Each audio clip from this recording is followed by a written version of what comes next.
Venezuela, toda esa discusión política conllevó que en 1948 se decretara la primera ley de impuesto sobre la renta que establecía la división del 50-50, es decir, por cada dólar que se produjese en petróleo, el 50% le quedaba al gobierno. Eso fue una conquista venezolana que después fue imitada por los demás países productores. Pero el primer país que realmente sentó en la mesa a las empresas petroleras y les obligó a aceptar esas condiciones que para ese entonces eran sumamente importantes, porque marcaban un cambio increíble en la relación de poder entre las empresas y los gobiernos, fue resultado pues de las gestiones venezolanas. Después eso lo imitaron todos los países árabes. Y un poco el respeto que siempre le tuvieron a Venezuela fue por eso, porque en Venezuela se empezaron a sentar precedentes muy importantes que después fueron imitados y utilizados por los otros países productores para negociar con las empresas petroleras. En 1950 hay una revolución en Irán. La revolución en Irán nacionaliza la industria petrolera allá por un tiempo, pero entonces boicotean rápidamente todo el negocio de todos los mercados internacionales. Los iraníes son incapaces de colocar su petróleo en los mercados internacionales y necesariamente tienen que traer de nuevo a las empresas. Entonces regresan y ahí es cuando ponen al Shah de Irán, a Reza Pahlavi, como el policía, si se quiere, de Occidente en esa parte del mundo, como cabeza, si se quiere, del gobierno de Irán. Estos precedentes son importantes. Son entonces movimientos nacionalistas: México 1938, Venezuela 1948 con el 50-50, la revolución iraní en 1950. Todo eso va cocinando la idea de crear una organización de países exportadores de petróleo que defendiese los intereses de los países productores. Es una idea que se le ocurre a Juan Pablo Pérez Alfonso, que en ese entonces estaba en el exilio, cuando empieza con esa idea, en el exilio porque estaba la dictadura de Marcos Pérez Jiménez en Venezuela, y entonces él era, digamos, él asesoraba mucho a Rómulo Betancourt. Por ejemplo, Rómulo Betancourt en el exilio, en Costa Rica, escribió Venezuela, Política y Petróleo, uno de los grandes libros, digamos, de la bibliografía petrolera venezolana, y donde se analiza espectacularmente todo el siglo XX venezolano y toda la problemática del siglo XX venezolano. El asesor, por supuesto, para ese libro es Juan Pablo Pérez Alfonso. En lo que cae Pérez Jiménez y se monta la Junta de Gobierno, hay una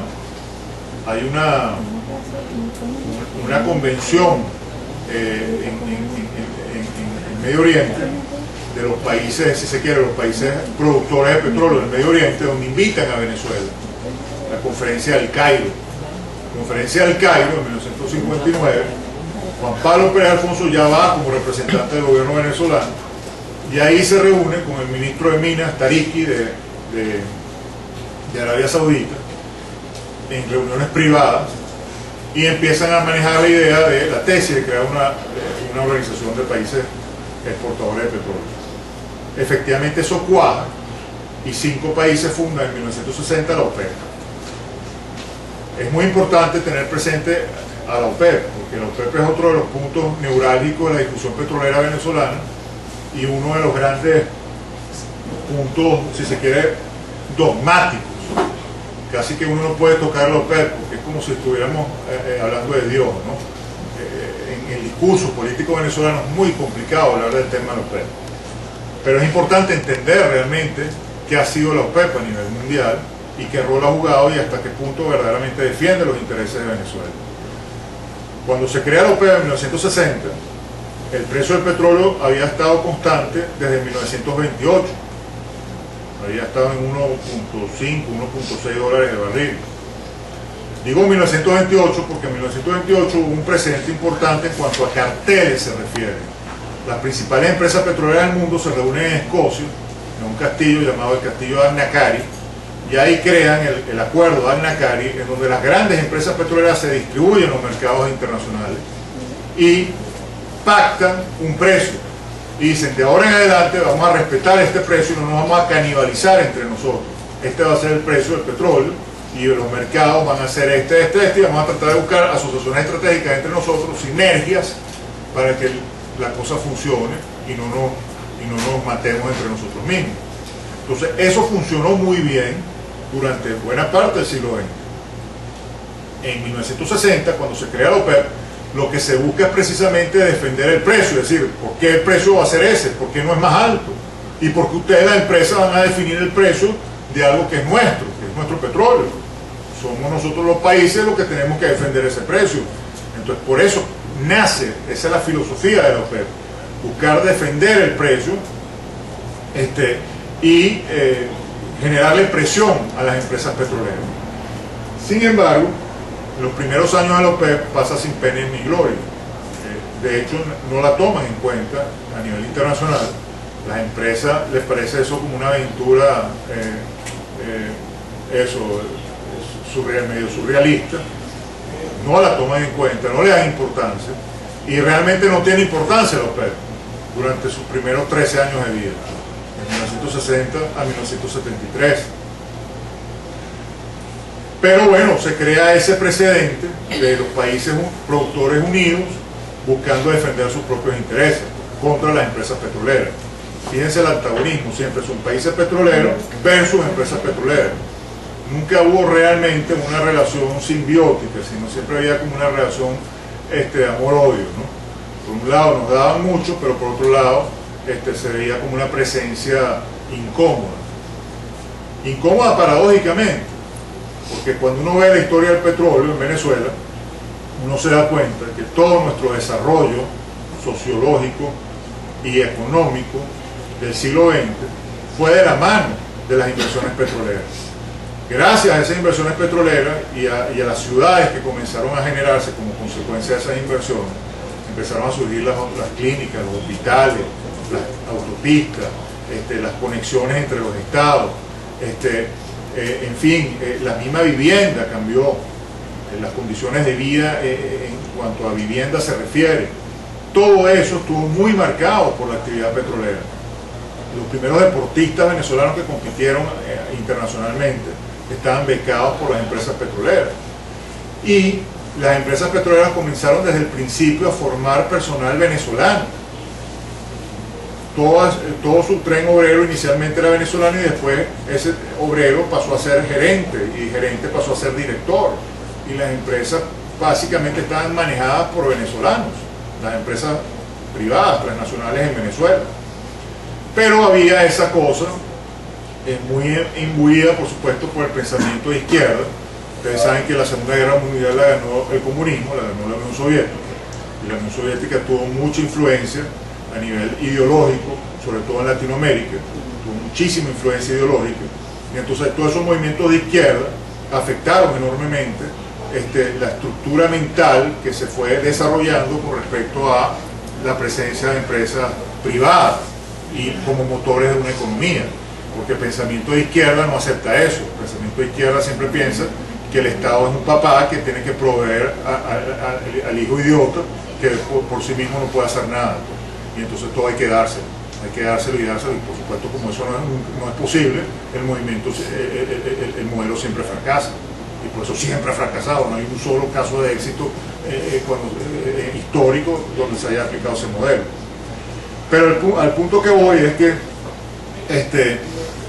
la OPEP pasa sin pena ni gloria. En 1967 viene la guerra de los 6 días. La guerra de los 6 días es muy importante, porque en la guerra de los 6 días, básicamente, Israel toma posesión de ciertos territorios que en ese entonces estaban en manos de los palestinos. La Franja de Gaza, los Altos del Golán, la península de, ¿cómo se llama? Del Sinaí. En fin, eso marca un presente importante en el Medio Oriente, porque es lo que conlleva a que en 1973 venga la guerra de Yom Kippur. En pocas palabras, los árabes buscan recuperar su territorio, lo que ellos consideran su territorio, atacan a Israel el día del Yom Kippur y empiezan una guerra. Israel comienza a perder esa guerra y Estados Unidos entonces se encuentra en el dilema de qué hacer. Se apoya a los árabes, se apoya a los israelitas, como sería lo natural, porque el principal aliado de Estados Unidos en Medio Oriente en ese entonces ya era Israel, pero por otra parte, si apoyaba a Israel, se enemistaba con sus aliados económicos petroleros, los árabes. Entonces era una posición muy delicada. Los americanos decidieron apoyar a Israel, pero de manera escondida, de manera secreta, con la mala suerte que uno de los días, una de las noches, donde iban a lanzarle desde aviones paracaídas con cajas llenas de armamento, les cayó el amanecer, se precipitó el amanecer y los aviones fueron detectados por los árabes. Entonces los árabes, en consecuencia, entraron en guerra con Estados Unidos y le declararon un embargo petrolero. Ese embargo petrolero a Occidente y a todos los países aliados de Estados Unidos, o sea, a Estados Unidos y a todos los países aliados de Estados Unidos, conllevó a que el precio del petróleo se disparara en 10 en cuestión de semanas. En 2 semanas el precio del petróleo, que estaba en casi $2, cerca de $2, se puso en $11. O sea, una cosa insólita, insólita. Y eso cambió por completo todo.